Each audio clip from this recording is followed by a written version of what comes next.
Melissa Medina presents Under My Skin. The crowd cheered with a roar of support and praise, a tribute to her talent and hard work. She stood flabbergasted on the stage, clutching her award, staring out at a sea of her admirers, many of which she didn't know. The spotlight obscured most of their faces, and she blinked and smiled, attempting to focus on something to ground her. She watched well-manicured hands strike against themselves as the audience's cheers grew louder, and over the course of several seconds, grew more aggressive, too. Her chest rose and sank under her sequined bodice as she breathed to calm her pounding heart. She continued to blink and smile. The applause grew ever louder as a sound filtered through the noise, a popping from where she couldn't place, seemingly everywhere. Stage left, no, stage right, now in the front row.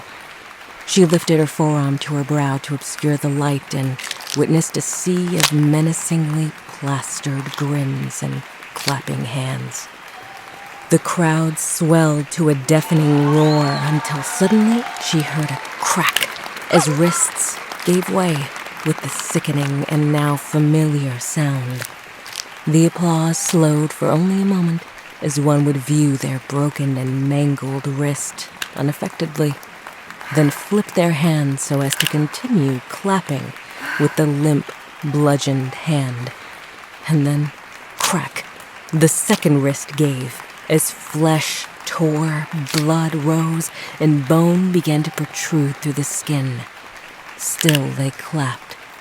She pressed her hands to her lips to stifle a scream that faded into the sound of a school bell.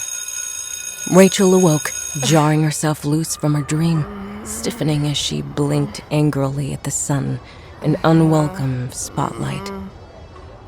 The sounds of students squeezing every bit of freedom from the outdoors met her as she roused listlessly from the picnic table bed at which she sat, strewn lazily over her arm.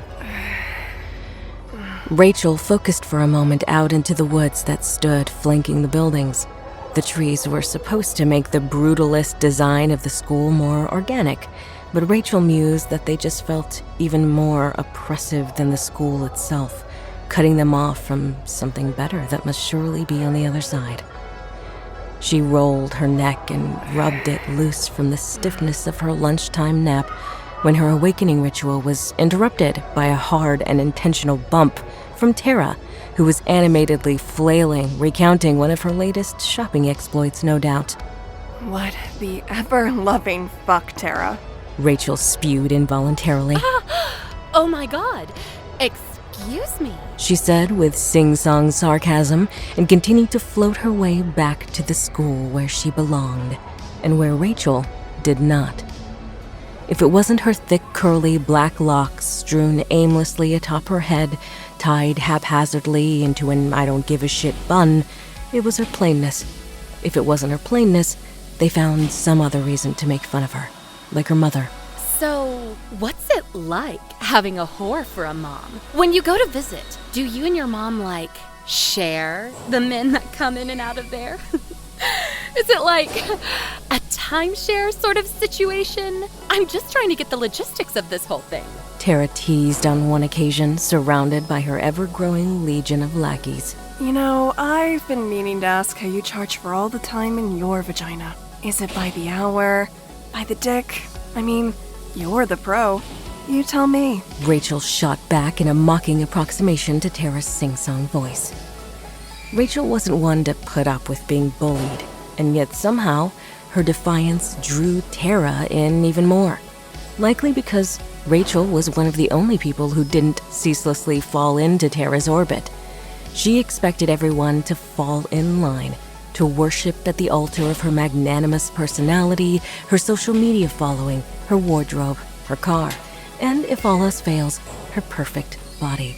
A body she flaunted every chance she got. Rachel would often feel a sick fire in the pit of her stomach as she caught glimpses of Tara dressing in the gym locker room. The way she moved was so confident. She didn't slouch like Rachel did. didn't dress in the utilitarian style that she did.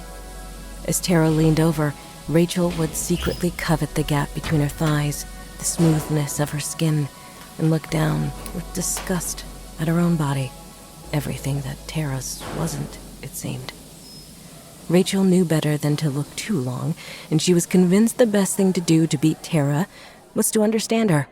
And it wasn't hard to study her. She was everywhere, seemingly inescapable, in fact. The university to which they belonged was separated into male and female wings. The schoolmasters, in their infinite wisdom, assumed a mere hallway would keep the two from mixing. It was a well-known fact that students would have sex in the nearby forest at night.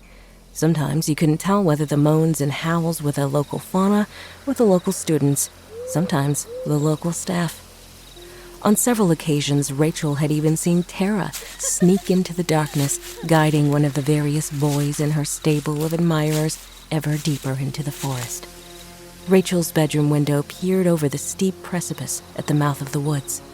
If she looked long enough, it was almost peaceful in its foreboding, the moon spilling shafts of light through the leaves, disturbed only by the occasional sneaking student. Rachel didn't sleep much, often finding herself drawn to her window most nights, staring into the equally restless forest. She would read or sew patches onto her clothes to pass the time. Sometimes, as she studied, she felt a pulling when she stared out the window too long, as though something awaited her there in the brackish darkness. One night, as she gazed, she saw glimpses of the moonlight reflect against pale, naked skin, as a woman writhed in pleasure, held steady by the thick trunk of an ancient tree. There was a familiarity to some of her features, the dusty blonde hair strewn with leaves, the graceful curve of her hips, and she found herself frozen at a realization. It was Tara, seeming to meet her gaze from far into the woods. Rachel gulped and quickly pulled herself away from the window. She forced herself into bed and kicked herself silently into sleep. She dreamt fitfully. She dreamt again of standing on a stage, only this time the crowd was silent. All she could hear was the rustle of trees and the baying of some distant creature. A slow, cool fog crept onto the stage as she turned her head to meet it. She was barefoot, and underneath her a carpet of dense moss. She took a step forward and heard a squelch as she sunk slightly, and a dark wetness welled up on each side of her foot. It smelled earthy and slightly metallic, like rust or thin mud, bog-like and sticky. As she lifted her foot to take another step, she saw the liquid recede and leave a reddish trail behind. She gasped as the moss shifted darkly, turning black underfoot. She stood, helplessly staring at the blood pooled in her footprint, and sank, taking root deeper into the moss. The next morning started as everyone prior. Tara would make a grand entrance into the main hall where students stood shuffling about in their lockers. She slammed open the heavy doors and stood, hands at her hips in the doorway, and called out, Good morning, bitches! She strutted fiercely through the halls as all heads turned to look at her. Her pleated skirt bounced precariously short, her knee socks paired with her Oxford blouse. Most students would smirk at the audacity of the shameless act of defiance. Some would cheer. Others, like Rachel, rolled their eyes and went about their day. The staff would weekly remind Tara that that kind of behavior is unbecoming. She would remind them about the generous donations of her father, and life would carry on. Tara wasn't stupid or defiant for the sake of it. She simply owned the school and wielded that power as though she were born for it. Rachel preferred to settle into the scenery. She didn't like being seen, although maybe she would if she looked like Tara. Being seen generally felt unsafe, as though anyone that saw her would lob insults as her mother or classmates did. Tara saw her more than anyone, and that never went well. Rachel wasn't weak by any means. She simply preferred the path of least resistance. Admittedly, she sometimes fantasized as she stared into the forest outside of her classroom window, what it would be like to be Tara, twirling and gloating and somehow admired despite it all. Her anger welled up inside of her. It wasn't fair. That night, the rain came. Rachel sat once more near her window, peering into the gloom, undisturbed by unwelcome guests. Everything was still, even the trees. Rachel read and drank tea and settled into her quiet evenings alone as everyone rustled restlessly inside and various thuds resounded despite the thickness of the concrete walls. Many of her peers felt entombed in the silence. Rachel felt cradled by it. It was 12:03 a.m., and Rachel rubbed her eyes and glanced beyond her window once more before sleep took her. But what she saw commanded her attention. She rubbed her eyes again to be sure it wasn't just a figment of her lonely imagination, but it was Tara, standing at the edge of the forest, alone, wrapped in a blanket, her shoulders moving up and down, as though she were sobbing in the rain. Rachel looked on, confused, but she could not hide the smirk that crept onto her face. The beast, it turned out, did have a soft spot after all. The next 3 nights, Rachel saw Tara outside alone in the middle of the night. One night, she was crying. The next night, she laughed alone. The following night, she stared blankly into the foggy forest.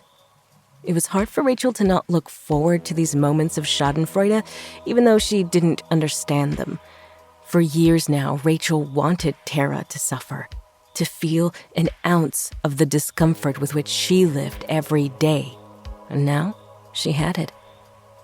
Again, Tara stood, as she had the past 4 nights, at the entrance of the forest, a precipice that dropped abruptly by several yards.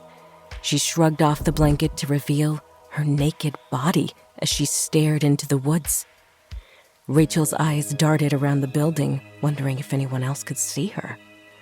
Tara's shoulders sank, and she began to sob, a low, mournful, grief-stricken moan, one that could be heard from 3 stories above.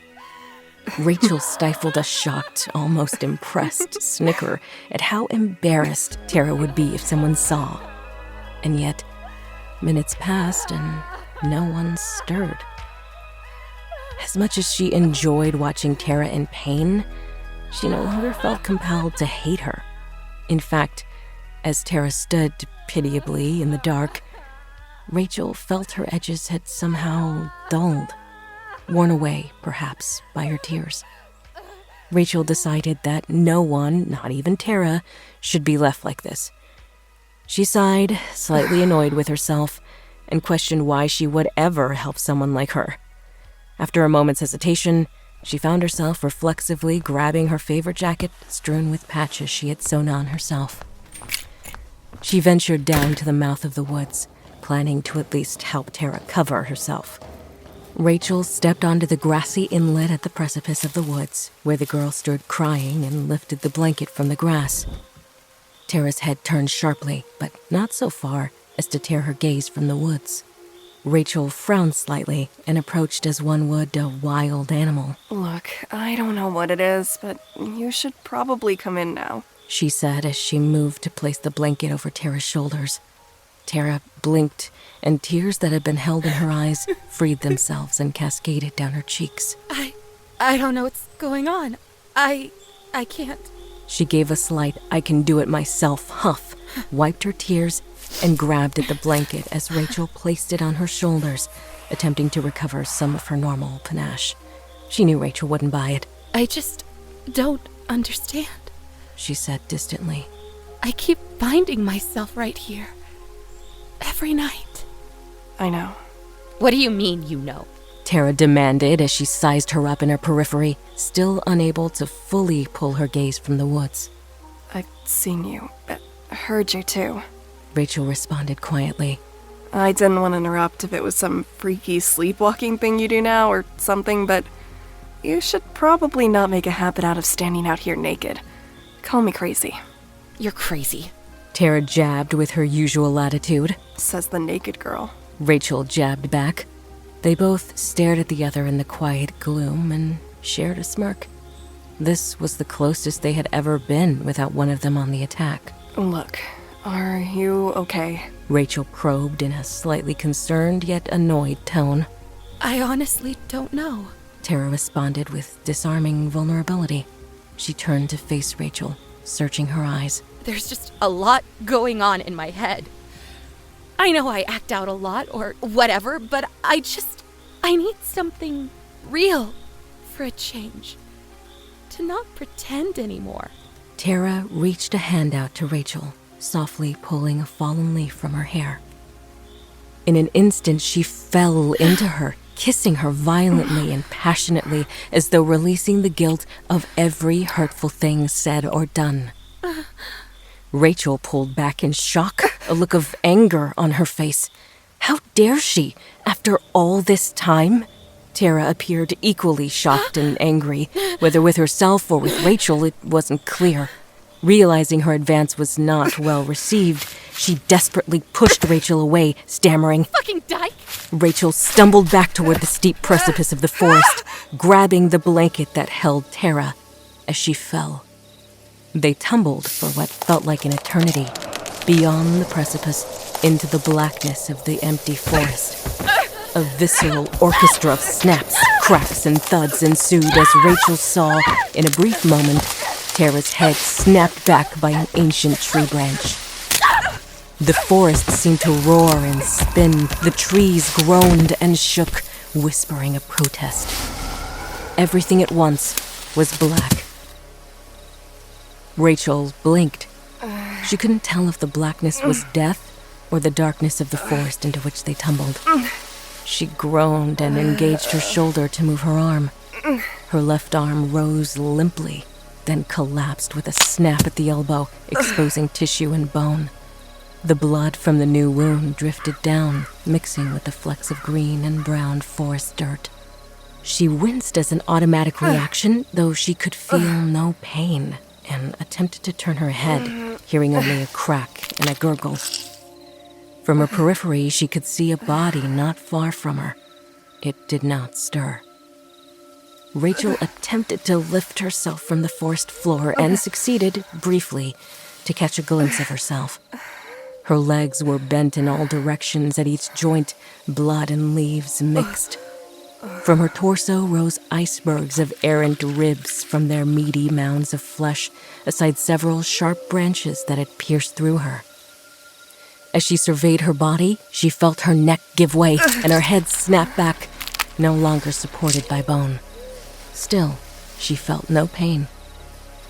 It wasn't concern that moved Rachel to roll over, head limp against her shoulder, and drag herself one arm to Tara's body. She needed to know if Tara's injuries were worse, as if to gauge whether the universe had sought to fuck them both over or just her. A gurgled sigh escaped her throat as Rachel surveyed Tara's body. It was perfect. The only thing missing was her head. Rachel twisted her torso with a squelch to allow her limp head to search for Tara's. She could see no head peering out from the gloom. Just then, her body gave way as she collapsed onto Tara's lifeless, slightly battered, but remarkably intact body. It was then that Rachel had a thought creep into the back of her addled mind. At first, she thought it was crazy. The minutes wore on as she laid alone and surrendered herself to death, effortlessly, painlessly, closing her eyes as if to dream herself into death. She waited, but neither dream nor death came. Staring wide-eyed into the gloom, she waited what seemed like hours. She shifted uncomfortably, impatiently. Okay, I get it. I'm dead. She taunted the darkness. No answer. Come on, just get it over with already. For fuck's sake. Rachel demanded, shaking a proverbial fist at death. She sighed at no one in particular. Well, this sucks, doesn't it, Tara? I mean, more for you than me, I guess. She used her one good arm to lift Tara's by the wrist and drop it back onto the ground with a thud. Just then, the thought creeped into the back of her mind. What if she didn't die? What if she wouldn't? Would she just be stuck out here until some animal ate her alive? Would she drag herself back to school and be Humpty Dumpty'd back to get... She interrupted her train of thought. That's it. She murmured in a lonely eureka moment. That's it! She said as anger grew in her open belly. She turned back to Tara's body as every slight played back in her mind. I'm not dying. She huffed. She couldn't climb up the precipice and back to the dorms that way. It was too steep to climb with her mangled body. Driven by a desire too dark for her own reckoning, pulled by every humiliation she had suffered, every jab she took, Rachel dragged herself the full quarter-mile around the steep cliff face and up a more gradual hill to return to the dorms. She cursed the 3 flights of stairs required to make it up to her room and dragged herself once more, stair by stair, one-armed with her limp ankles thudding behind her, leaving streaks of dark blood behind. She labored over each stair, at one point accidentally lodging her foot between the spokes of the stair railing. She paused and used her arm to pull her leg free with a shredding sound. Her bloody ankle had torn open. Great. Just great. Her response of annoyance surprised her, but her determination forced her onward. Upward, in fact. When she arrived at her floor, she scanned the hallway for nocturnal students, but none stirred. She heaved herself into her room and collapsed onto the floor, trying to catch her breath. Why, she didn't know. After a moment of rest, Rachel pushed her torso up with her good arm and twisted her shoulders so her dangling head could survey the room. There it was, her patch sewing kit. Dragging herself to the nightstand, she tore the kit from the table, a red plastic box filled with needles and various lengths and colors of thread. She placed it between her teeth, grabbed onto the fitted sheet of her bed, and pulled herself onto the mattress that pressed against her bedroom window. As she did, her intestines broke free through the hole in her stomach in a bloody splash, soaking her bed sheets. She paused for a moment to process, staring at the pool of blood and recalling. Oh my god, you really need to tell Aunt Flo to take it easy. Tara announced loudly. What? Rachel stammered as she twisted to look at the seat of her pants. Ew, is her butt bleeding? A classmate jeered. Rachel ran to the girls' bathroom and locked herself inside a stall, stifling sobs. She had been sobbing as she stared. Rachel sniffed, wiped the tears from her eyes, and resolved to return to the forest. She had resigned herself to the idea of plopping down 3 flights of stairs when an idea struck her. The window. She pulled the latch and opened her bedroom window, which stood over the grassy inlet from which she and Tara had fallen. Fuck it. Rachel murmured as she threw herself out of the window and landed on the grass with a cracked thud. Ow. She groaned, though she didn't feel any pain to speak of. It's odd, she thought, how much her brain wanted to continue functioning normally, telling her she should feel pain that wasn't there. Thankful she didn't break her one good arm, Rachel dragged herself to the precipice at the mouth of the woods. With the sewing kit held firmly in her mouth, she threw herself, carefully this time, down the edge of the cliff. She tumbled, her legs rolling over her head as she spun down the precipice into the forest and landed conveniently near Tara's body. The next morning started as everyone prior. The heavy doors slammed open, and there she stood, hands at her hips, in the doorway, calling out, Good morning, bitches! She strutted fiercely through the halls as all heads turned to look at her. Her pleated skirt bounced precariously short. Her knee socks covered the few bruises from the tree. And there stood Rachel, with her new golden locks, soaking up the attention. Students clapped and cheered, seemingly too happy to see her, as if they knew what happened in the woods and were genuinely impressed. Rachel stood blinking and smiling at her admirers, lightly scratching at the thread in her neck, and unsure whether they knew that Tara was gone. unsure if they cared. The administrator rolled their eyes and said, Do we really have to do this so often, Tara? Under My Skin was written by Melissa Medina and performed by Lily Lammers as Rachel, Sarah Ruth Thomas as Tara, Dewby as the teasing young boy, and Tom Laflin as the school administrator. Thank you to the talented voice actors that wanted to be a part of this production, as well as the Foley artists who provided the wonderful sound effects you heard. And of course, many thanks to you, dear listener. Happy Halloween.